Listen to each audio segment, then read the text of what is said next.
Charan! My outfit for today. Ayan guys, lakad-lakad tayo dito sa amin. Ayan, sa aming labasan. Ayan, this is our place guys. Ito yung place namin dito. Napakaganda. Napakaganda ng view sa gabi guys. Kaya naman ako po ay naglakad-lakad dyan. Ayan, ayan guys, nirampa ko yung dress ko sa halagang 150 pesos. Ayan, diba guys? Napakaganda, napaka-nice ng aking dress.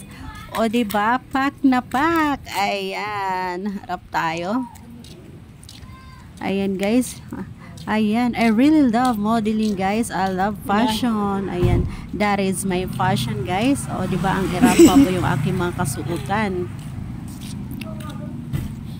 Ayan, pack na pack naman talaga yan. Tapos may biglang tumahol na aso guys. Talaga naman nagulat ako. Ayan. O diba, pack na pack.